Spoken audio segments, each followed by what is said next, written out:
আমরা বৈরিতার শিকার হয়েছি।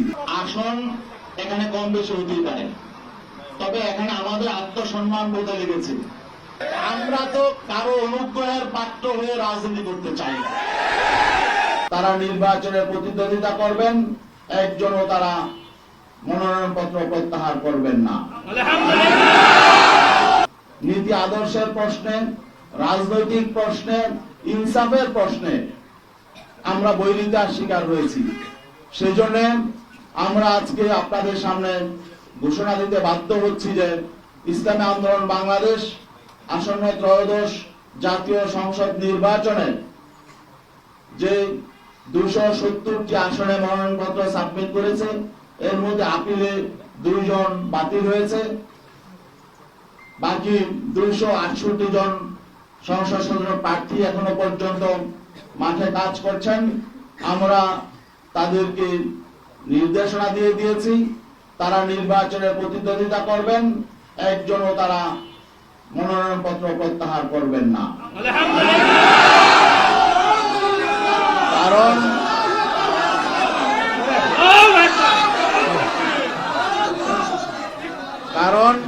কারণ আমরা ইসলামী জনতার যে প্রত্যাশা, যে এখানে একটা বিষয় স্পষ্ট করে বলতে হয় যে আমরা কেন এই সিদ্ধান্তে আসলাম।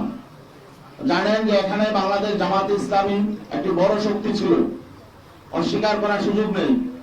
তাদের শক্তি সামর্থ্য অনেক বেশি, ঠিক আছে, কিন্তু আমরা আদর্শিকভাবে, নৈতিকভাবে আমরা কারো চেয়ে দুর্বল নই। আসন এখানে কম বেশি হতেই পারে, তবে এখানে আমাদের আত্মসম্মান বোধে লেগেছে, এটাও একটু বলা প্রয়োজন। আসন সমঝোতায় সর্বপ্রথম আলোচনা শুরু হয়েছে 2 আমিরের, ডিসেম্বরের 9 তারিখ। আমিরে জামাত এবং আমাদের ইসলামী আন্দোলনের আমির পীর সাহেব চরমাই 2 জন একান্তে বসেছিলেন। যেহেতু আপনি প্রশ্ন করেছেন, এটা আসলে আমি এদিকে যেতে চাই নাই। প্রথম দিনই তিনি ইনসাল্ট করেছেন। আপনারা জানেন বিভিন্ন জরিপ প্রকাশ হয়। 9 ডিসেম্বর যেদিন তারা 2 জন বসেছিলেন, সেদিন প্রথম আলোতে একটা জরিপ প্রকাশ হয়েছিল। সেই জরিপ আপনারা দেখেছেন। সেই জরিপে প্রকাশ হয়েছিল যে বিএনপি কে চায় 65% মানুষ, জামাতে ইসলামকে চায় 25% মানুষ, আর সেখানে ইসলামী আন্দোলনেরও ছিল একটা, সেটা হলো 0.1% মানুষ।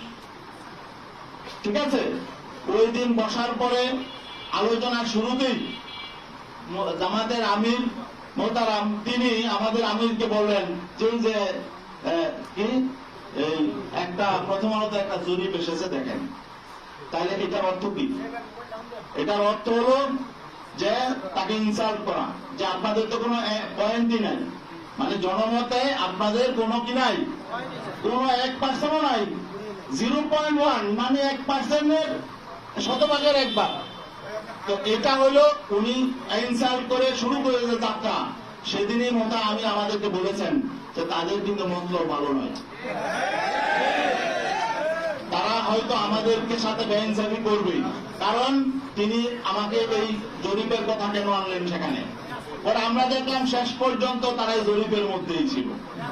এবং সর্বশেষ মিটিং যখন আমার সঙ্গে হয়, ডক্টর আব্দুল্লাহ মোহাম্মদ তাহের সাহেব তিনিও বললেন যে আপনাদেরকে অনেক আসন দেওয়া হয়ে গেছে, জরিপে তো আপনাদের এত নাই। তখন তিনি আমার দেশের একটা জরিপের কথা সেদিন আনলেন। আপনারা জানেন আমার দেশে একটা জরিপ প্রকাশ হয়েছিল, এবং সেটা হয়তো তারাই করেছে। যাই হোক, জরিপ কারা করে আপনারাও জানেন, এগুলো পেইড এজেন্সি থাকে, এনজিও থাকে, টাকা দিয়ে করা হয়। যাই হোক, এখানে ওই জরিপের ফলাফলটা, রেজাল্টটা কি ছিল, যে সেখানে বিএনপি কে চায় 34% মানুষ, জামাতকে চায় 33% মানুষ, এনসিপি কে চায় 7%, আর ইসলামী আন্দোলনকে চায় হলো 3% মানুষ। আচ্ছা বলেন দেখি, জামাতকে যদি 33% মানুষ চায়, এনসিপি কে যদি 7% মানুষ চায়, তো 40% হয়ে যায়। আর বিএনপি চায় 34%, বিএনপি কে চায়, তাহলে তো বিএনপি থেকেও এখন যদি এনসিপি তাদের সঙ্গে আছে, বিএনপির যে 6% ভোট তাদের বেড়ে গেছে। এখন তাহলে আমাদের কি আর এখানে অবস্থান থাকে?